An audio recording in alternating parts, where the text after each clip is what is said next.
धातु में लिट प्रत्यय लगाने पे धातु का भाव आ जाता है और उसके नपुंसक लिंग में रूप चलते हैं। जैसे इसके पूर्व में हमने तुमुन प्रत्यय भी देखा था। तुमुन प्रत्यय जब एक क्रिया करने के लिए दूसरी क्रिया की जाती है, जैसे वह पढ़ने के लिए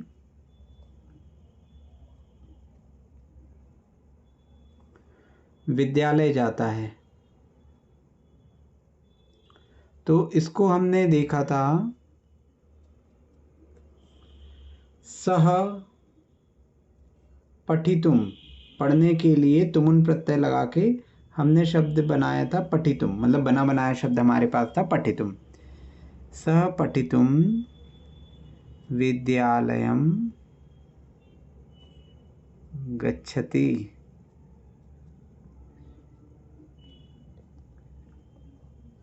ठीक है, सह पठितुम विद्यालयम गच्छति, वह पढ़ने के लिए विद्यालय जाता है। ठीक है, अब इसको हम एक और तरीके से अब लिख सकते हैं। जैसे हमने ल्युट प्रत्यय लगा के देखा था कि पठनम, पठनम जो शब्द था इसका अर्थ भी था पढ़ना और इसके बाल नपुंसक लिंग में रूप चलते हैं। तो यहाँ पढ़ने के लिए, तो के लिए के योग में कौन सी विभक्ति लगेगी? चतुर्थी। तो यहाँ हम पठनाए अगर बोलते हैं तो ये हो जाएगा पढ़ने के लिए। तो इसी वाक्य को हम इस तरह से भी लिख सकते थे, सह पठनाय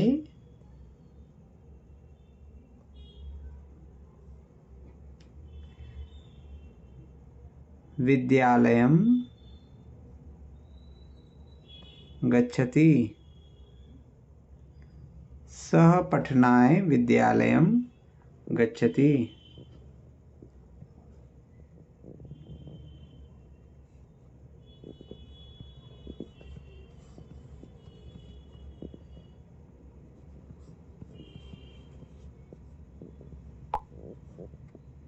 ठीक है, तो समझ में आया? पठितुम एक अव्यय था और पठन में हमने चतुर्थी विभक्ति लगाई तो पठनाय बना। तो सह पठितुम विद्यालयम गच्छति, सह पठनाय विद्यालयम गच्छति। दोनों में अंतर समझ में आया? अर्थ एक ही निकल रहा है, हिंदी अर्थ एक ही रहेगा, वह पढ़ने के लिए विद्यालय जाता है। ठीक है, तुमुन प्रत्यय वाले जितने भी हैं सब में चतुर्थी विभक्ति लग जाएगी। बिल्कुल, मतलब ल्युट प्रत्यय लगा के जो नपुंसक लिंग में चतुर्थी विभक्ति लगाएंगे यहाँ, लेकिन एक अंतर आ जाएगा। एक अंतर क्या लगे आ जाएगा? जैसे अगर मैं ये कहूं, म्यूट कर लीजिए प्लीज, किसी का म्यूट नहीं है। यदि मैं ये कहूं ते पठितुम विद्यालयम गच्छन्ति, वे पढ़ने के लिए विद्यालय जाते हैं, तो यहाँ क्या हो जाएगा?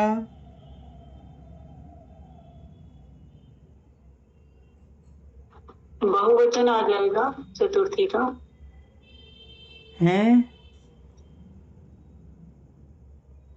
पठनाय। अब मैं पूछना चाह रहा हूं यहाँ पे बहुवचन आएगा कि नहीं आएगा?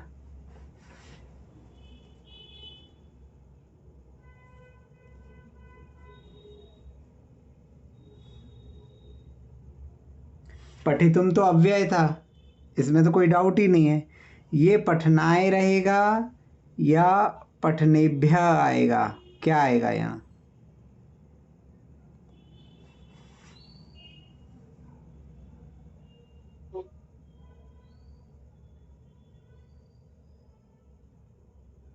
नहीं पता भैया जी। यहाँ पे पठनाय ही रहेगा। क्यों? क्योंकि वचन किसके चल रहे हैं? पढ़ने के। तो बहुत सारा पढ़ने के लिए नहीं, वे पढ़ने के लिए विद्यालय जाते हैं।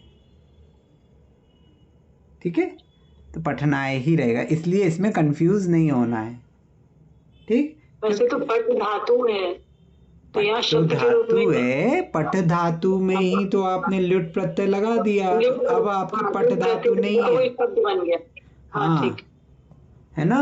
अब पट हाँ, धातु तब चली गई है, अब पठनम शब्द है, जो हो रहा है जी वो इसमें हो रहा है ना। देखिए, एक चीज जब हम कृदंत और तद्धित पढ़ेंगे तब आपके सामने आएगी कि जितने भी शब्द हैं, कोई भी शब्द हो, वो सभी शब्द धातुओं से बने हैं, लगभग लगभग। कुछ ऑलरेडी मतलब इनबिल्ट हैं, लेकिन अधिकांश शब्द धातुओं से बने हैं। तो कहीं ना कहीं से धातु में कोई सा प्रत्यय जोड़ के, कोई सा उपसर्ग जोड़ के शब्दों का निर्माण हुआ है। ठीक है, तो कृदंत प्रकरण में ये सभी कुछ आता है। तो ते पठनाय विद्यालयम गच्छन्ति। ठीक है, क्लियर है ये विषय। अब हम आते हैं पाठ 9 में।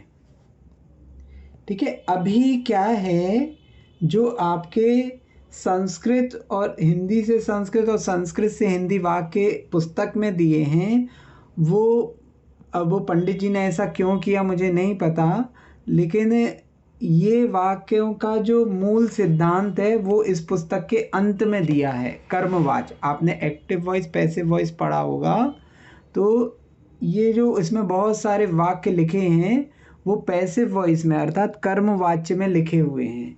तो जब हमारा वो प्रकरण हो जाएगा तब हम ये हिंदी से संस्कृत और संस्कृत से हिंदी कर पाएंगे, वरना आप लोग कंफ्यूज ही होते जाएंगे और बहुत से लोग फिर छोड़ के भाग जाएंगे। ठीक है, तो इसीलिए उस चीज़ को अभी मैं रोक के रखा हुआ हूँ। ठीक है, तो उस पर कोई विकल्प नहीं करना। णवुल प्रत्यय पाठ 9। ठीक है, णवुल प्रत्यय में क्या होता है, अक जुड़ जाता है। क्या जुड़ता है, अक। कैसे जुड़ता है अक, इसका भाव क्या होता है कि धातु, धातु अर्थात क्या हो गई, क्रिया, है ना। तो इसमें यदि णवुल प्रत्यय जुड़ेगा,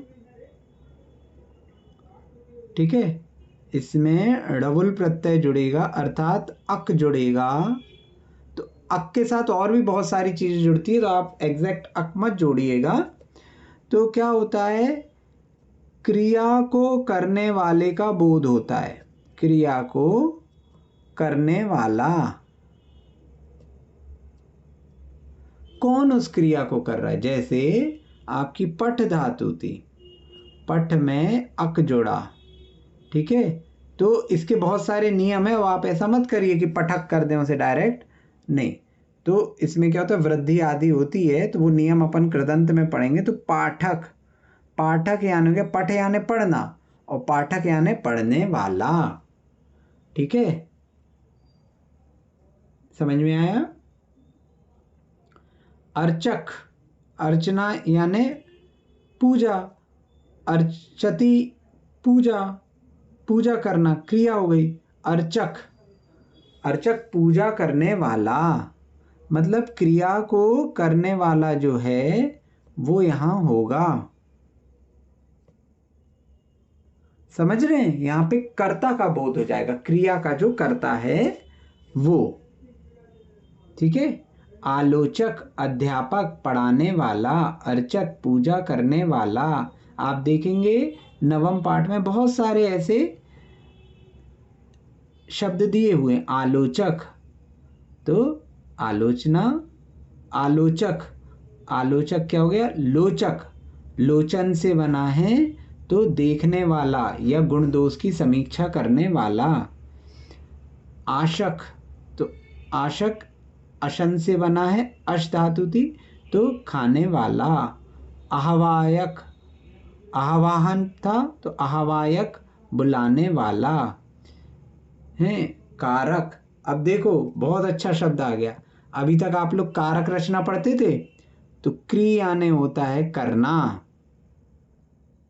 ठीक है, और क्री में णवुल प्रत्यय जोड़ा, अक जोड़ा, तो यहाँ पे णवुल प्रत्यय का अक जोड़ा, तो क्या हो गया, ये कारक। तो अर्थात कारक कौन हो गया, क्रिया करने वाला। ठीक है, करने वाला, तो ये कारक है। हम कारक रचना जो बनाते हैं तो ये कारक रचना किसकी है? करने वालों की, कि क्रिया से क्या संबंध है सबका, ठीक है, तो वो कारक कहलाते हैं। क्रायक, क्री धातु से, खरीदने वाला। क्रीडक, क्रीड धातु से, क्रीडा यानी खेलना, खेल, तो क्रीडति, क्रीडता, क्रीडंती, ऐसे अपन रूप चलाते थे। तो क्रीडक यानी खेलने वाला। गायक, गई धातु से बना है तो गायक, गाने वाला। घर्षक, घिसने वाला। चर्वक, चबाने वाला। चूसक, चूसने वाला। तोदक, छेदने वाला। दोहक, दोहने वाला। धारक, धरने वाला। ऐसे ये सारे शब्द हैं यहाँ पे। इन शब्दों में, हाँ, वॉइस नहीं आ रहा, क्या कह रहे हैं? मैं बोल रही हूँ ये अकारांत पुल्लिंग जैसे लग रहे हैं शब्द। अकारांत पुल्लिंग जैसे नहीं, अकारांत पुल्लिंग ही हैं ये, ठीक है।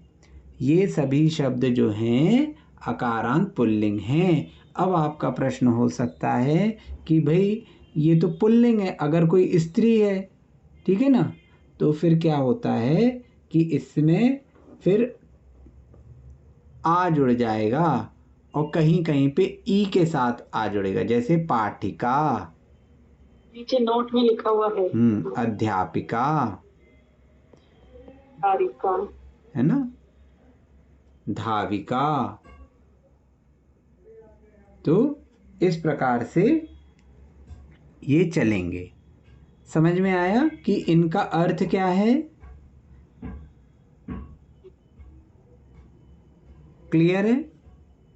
तो देखो, अब एक ही धातु में पठता, पठ अगर आप प्रयोग कर रहे हो तो ये क्रिया में प्रयोग हो रहा है ना। आपने पठन लिख दिया तो ये क्या हो गया? इसमें आपका ल्युट प्रत्यय लग गया था, ल्युट प्रत्यय लगा तो पठन हो गया। ये पढ़ना भाव रूप हो गया, है ना, भाव रूप हो गया नपुंसक लिंग में।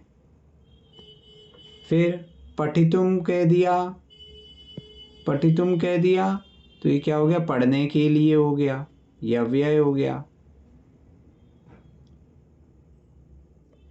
फिर आपने पठित्वा कह दिया तो ये पढ़कर हो गया, ठीक है। फिर यहाँ पर आपने पाठक कह दिया तो पढ़ने वाला हो गया, ठीक है।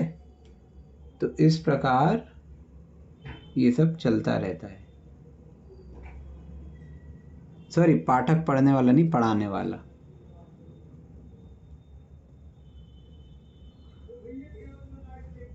ठीक, तो ऐसे इस धातु में चीजें चलती रहती हैं।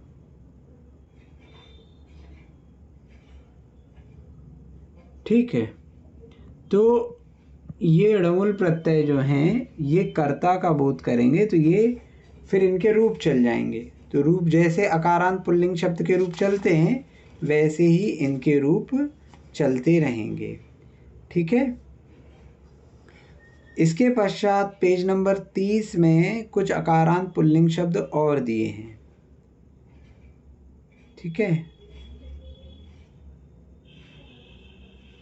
पक्षपात, पराजय। जी जैसे इसमें जैसे अर्च कहा पूजा करने वाला, तो ये चौथी विभक्ति का तो पूर्ति अपने आप से ही कर रहा है, तो कैसे इसकी चतुर्थी विभक्ति क्या कहेगी? नहीं, क्या कह रहे हो आप? चौथे की पूर्ति कैसे हो रही है यहाँ पे? जैसे यहाँ पर पूजा करने वाला, हाँ, तो उसके लिए एक वर्ड हमारे पास आ गया, अर्चक। हाँ, ठीक है। ठीक है, अब अर्चक की अगर हम चतुर्थी विभक्ति लगाएंगे तो उसका क्या मीनिंग निकलेगा? बहुत अच्छा। अब अभी आप अपना प्रश्न किनारे रखिए और मैं एक प्रश्न पूछ रहा हूँ, उसका उत्तर दीजिए, ठीक है जी। छात्र अध्यापक के लिए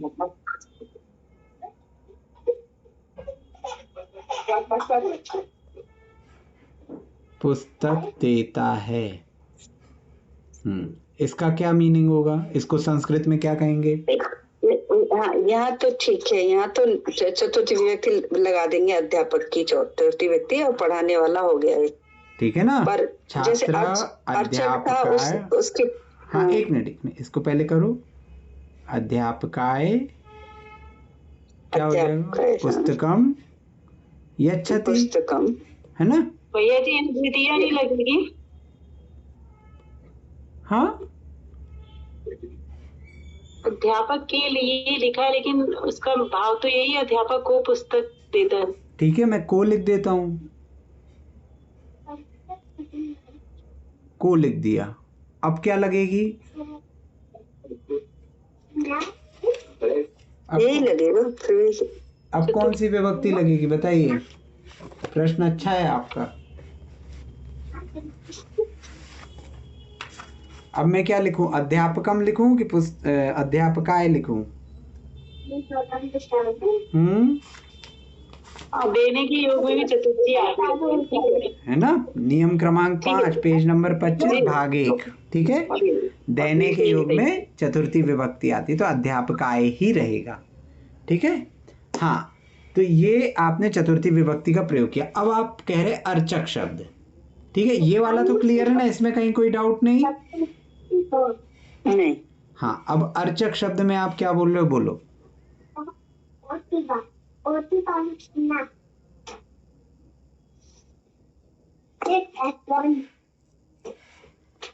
अहम अर्चकाय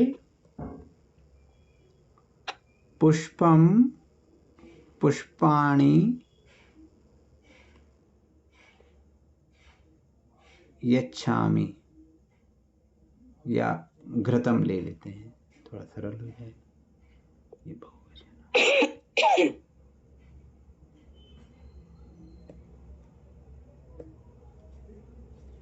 घृतम तंडुलान।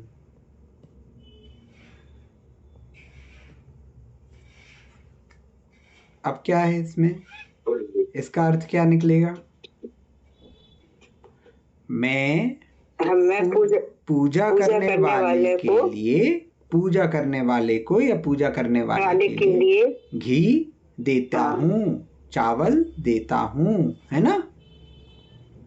ठीक है, समझ आ गया समझ में? जी। लेकिन हमें आपका प्रश्न समझ में नहीं आया। नहीं भाई, ये था कि अर्चकाय ऑलरेडी पूजा करने वाला है, पूजा करने वाले के लिए, तो फिर इसकी भी चतुर्थी विभक्ति लगाएंगे तो उसका मीनिंग क्या निकलेगा, ये मेरे दिमाग में आया। ठीक है, अब आपको समझ में आ गया? जी भैया। ठीक है, और किसी का कोई प्रश्न?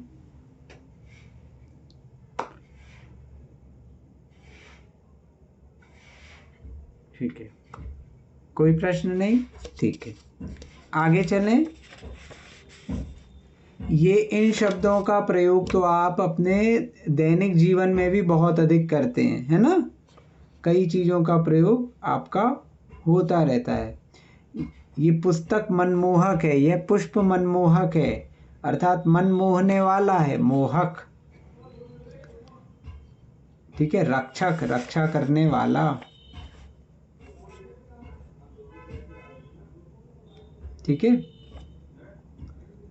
तो अब यहाँ पर आप पेज नंबर 30 और 31 में देखेंगे, यहाँ पे अकारांत पुल्लिंग शब्द, अकारांत पुल्लिंग शब्द दिए हैं बहुत सारे।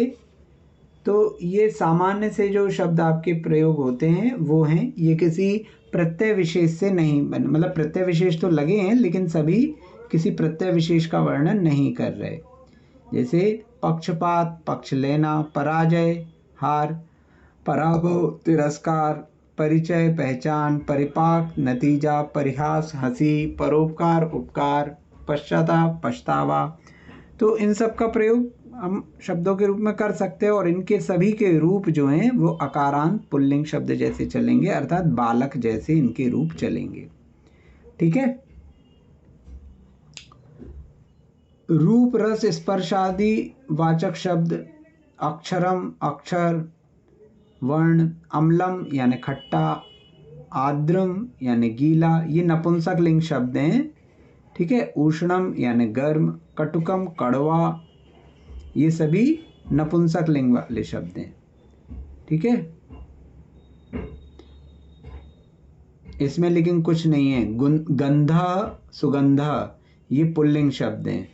जिनमें अम लगा हुआ है, जिन शब्दों में लास्ट में माँ लगा हुआ है, वे आपके नपुंसक लिंग वाले शब्द हैं। जिनमें विसर्ग है वे पुल्लिंग वाले शब्द हैं। ठीक है, तो इनका प्रयोग किया जा सकता है।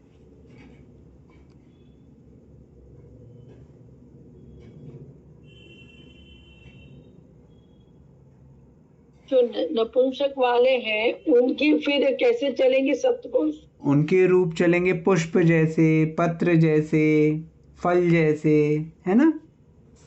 ठीक। फलम फले फलानी, तो जैसे अक्षरम अक्षरे अक्षराणी अक्षराणी। ठीक है, अम्लम अम्ले अम्लानी, आद्रम आद्रे आद्रानी।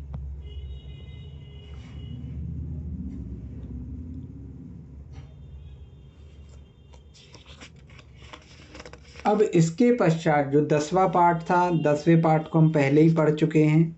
पठ धातु के रूप सभी लकारों में। ठीक है, अब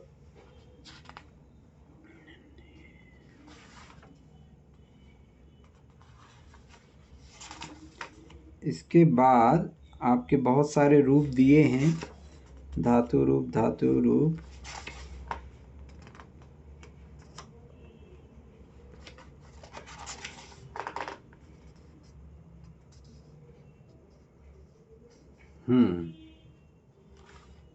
तो पाठ 11 से आपके पाठ 13 तक धातु रूप दिए हुए हैं।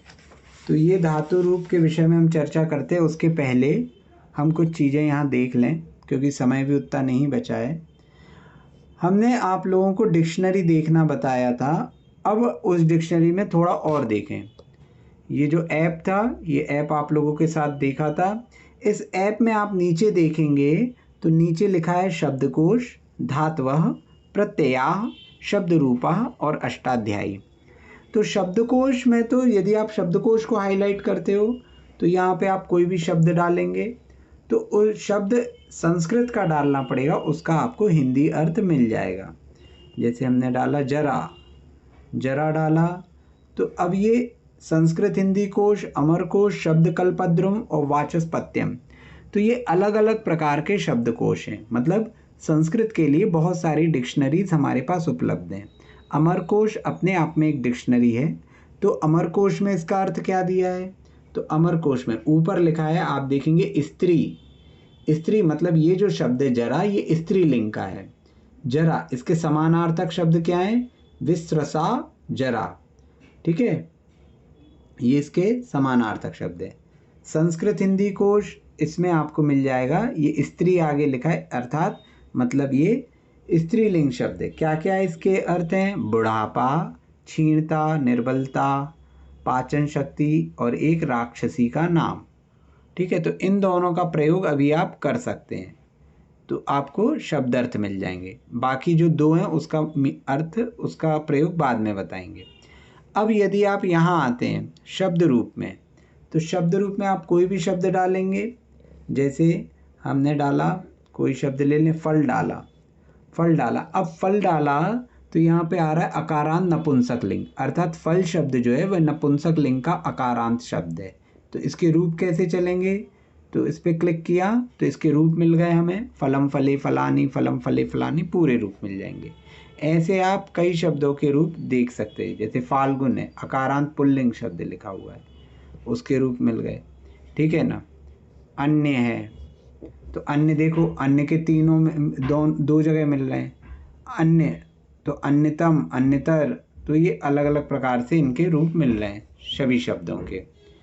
फिर प्रत्ययाह, प्रत्ययाह में आप जाएंगे तो आप कोई सी भी धातु डालेंगे। जैसे आपने लिखा पठ, यहाँ पे हिंदी की बोर्ड आपने लिखा पठ, ठीक है, ये पठ धातु है। अब पठ धातु में सारे प्रत्यय लग के शब्द लिखे हुए, जैसे देखो अभी आप सारे प्रत्यय तो नहीं पढ़े लेकिन आप कुछ प्रत्यय पढ़ चुके हो। जैसे यहाँ पे आप देखेंगे ये कित्वा प्रत्यय लिख के पहली दूसरी तीसरी चौथी पांचवी लाइन में कित्वा प्रत्यय लगा है तो पठित्वा हो गया। ड़वुल प्रत्यय तो पाठक हो गया, है ना। तुमुन प्रत्यय पठितुम हो गया। लेप प्रत्यय प्रपठ्य हो गया। तो ये 4-5 प्रत्यय जो आप पढ़ चुके हो उसके रूप आपको देखने मिल जाएंगे यहाँ पे। तो ऐसे करके सारे प्रत्यय जब हम पढ़ लेंगे तो सभी के रूप हमको मिलने लगेंगे। तो कौन सा प्रत्यय लगाने पे क्या बनेगा, यहाँ ऊपर धातु का अर्थ भी लिखा हुआ है। To learn, to read, to study, to recite, जानना, पढ़ना, अध्ययन करना। ठीक है, तो इस प्रकार से ये इनके रूप में जाए। फिर धातवह में हम जब जाएंगे तो धातवह में क्या हो जाएगा, धातवह में हमने डाला पठ, तो यहाँ पे ये पठ धातु आ गई। सॉरी, पक्ष पे क्लिक हो गया, ये पठ धातु आ गई। तो पठ धातु, अब इसके देखिए आपके सारे लकारों में रूप लिखे हुए हैं। लट लकार में क्या है, पठति पठता पठंती। लिट लकार में क्या है, पपाठ पेठतु पेठु। लुट लकार में क्या है, पठिता पठितारो पठितारा। लिट लकार भविष्य काल में क्या है, पठिष्यति पठिष्यता पठिष्यन्ति। लोट लकार अर्थात आज्ञावाचक, इसमें क्या है, पठतु पठताम पठन्तु। पठतात भी उसकी जगह कहा जा सकता है। लंग लकार अर्थात भूतकाल में क्या है, अपठत अपठताम अपठन। विधि लिंग में क्या है, पठेत पठेताम पठेयु। आशीर्लिंग में क्या है, पठ्यात पठ्यास्ताम पठ्यासु। लुंग लकार अपठित अपठिष्टाम अपठिषुः। और लिंग लकार अपठिष्यत अपठिष्यताम अपठिष्यन्। ठीक है ना। तो इस प्रकार हम तो इसमें अभी केवल 4 ही 5 प्रयोग करते हैं। लट लकार, लोट लकार, लंग लकार, है ना, लिट लकार और विधि लिंग, तो इनका प्रयोग करते तो ये सभी आपको इसमें मिल जाएंगे। तो आप किसी भी धातु के रूप इस डिक्शनरी में देख सकते हैं। तो इसको थोड़ा बहुत खोलते रहिएगा, थोड़ा बहुत इसमें सर्च करते रहिएगा तो आपको इसको देखने का तरीका आने लगेगा। ठीक है, कोई प्रश्न किसी का? इसके लिंक भेज दीजिए। हाँ, मैं भेज देता हूँ। ठीक है, और कोई प्रश्न? ठीक है, तो आज इतना ही। इसके बाद कल रिवीजन क्लास रहेगी, फिर परसों इसमें आगे चलेंगे। ठीक है, कल रिवीजन कक्षा जो है अध्याय पाठ